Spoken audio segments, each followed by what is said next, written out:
Welcome to another Greater Tax Returns video tutorial.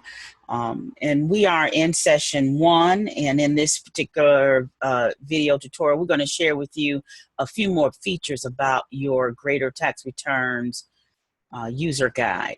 Now, most of you should know by now, after reviewing any past videos, that the user guide can be ordered online, and you should have, if you've signed up for the training, you should have received your username and password to get into your agent's portal, and or you can order request a hard copy.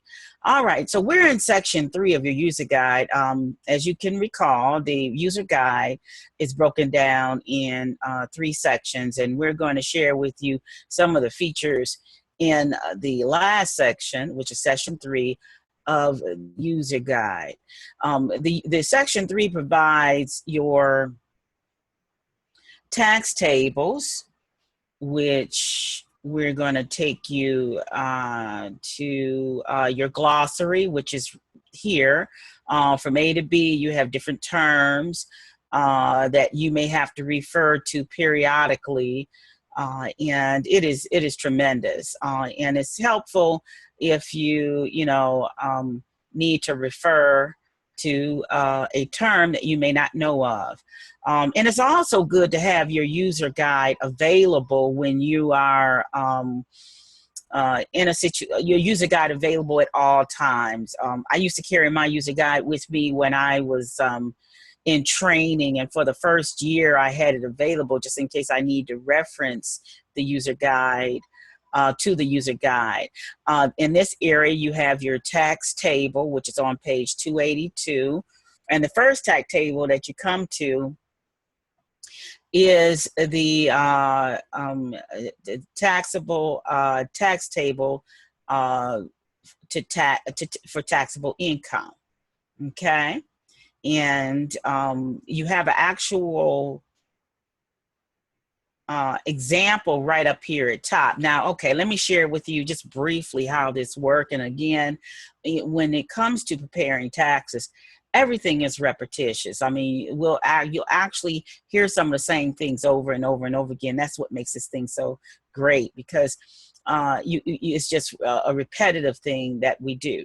Well, this is the tax table that determines how much taxes you owe based on any given salary. And as you can see here, the salary starts from $0 and what is taxed all the way up to, I believe it's 93,000, close to 100,000.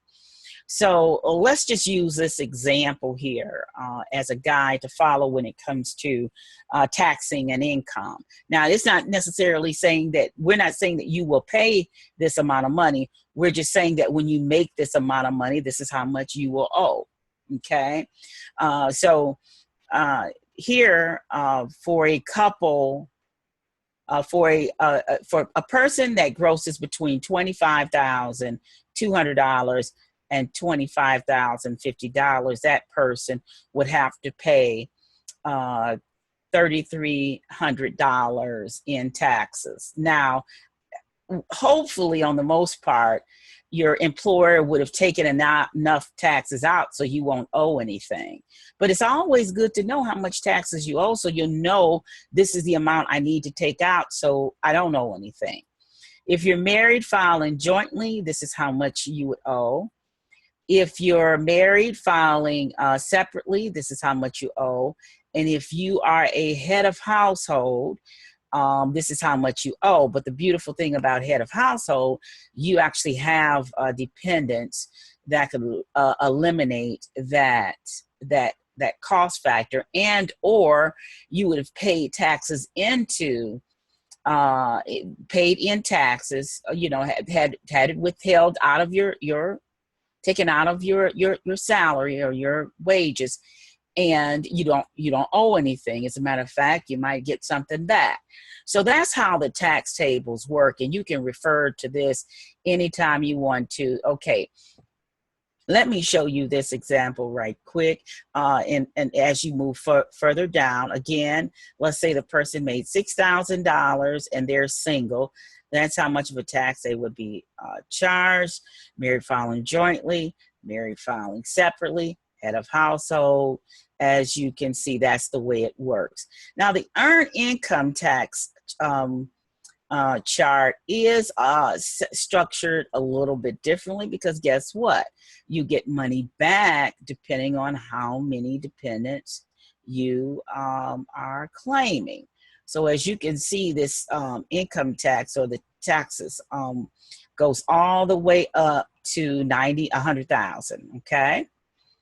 And we're just heading on over to your earned income credit tax table. It looks a little bit different, and that's on page 297 in your guide.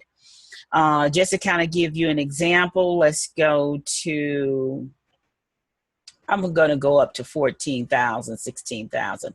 Let's just say you gross 14,000, between $14,000 and $14,050. If you had, okay, this is, let's just go up at the top here just to kind of read this.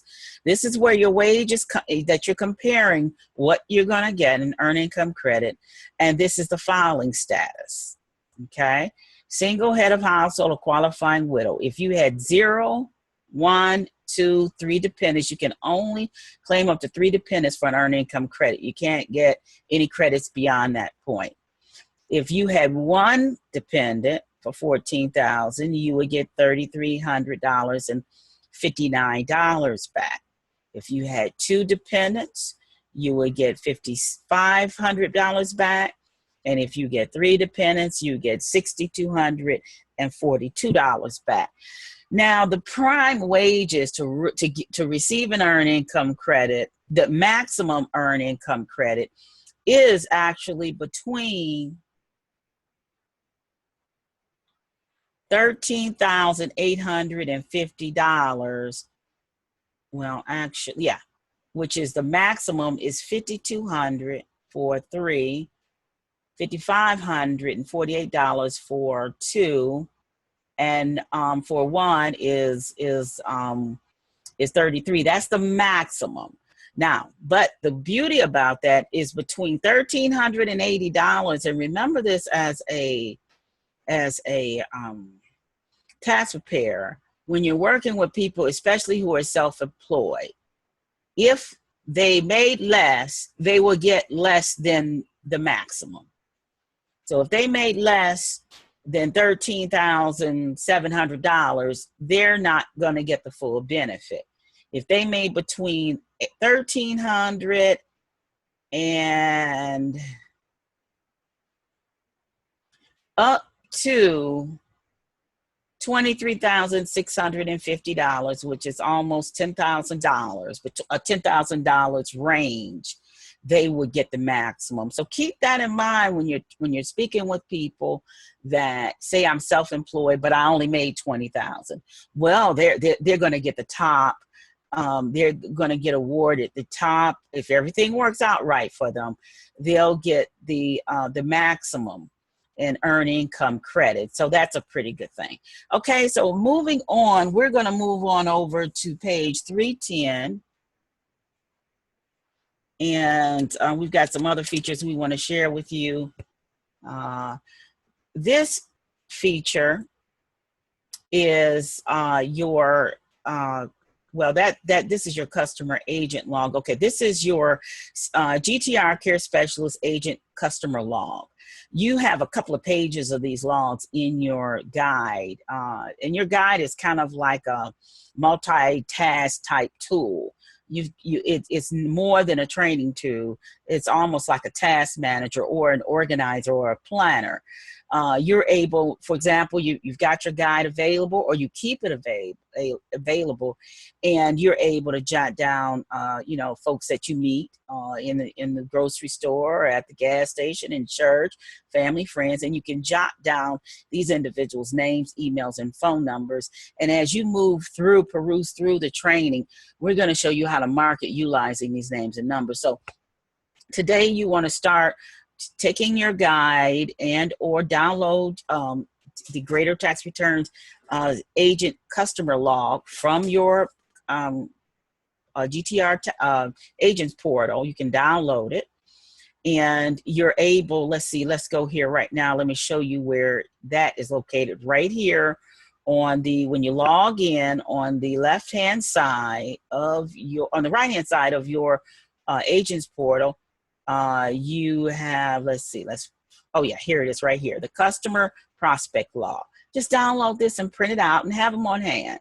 That way you can keep a log of your clients and be able to use this as a tool to you know, kind of get a gauge as to who you will be servicing. Same thing with agents. Let's say you meet somebody that's a great candidate to become a greater tax return agent.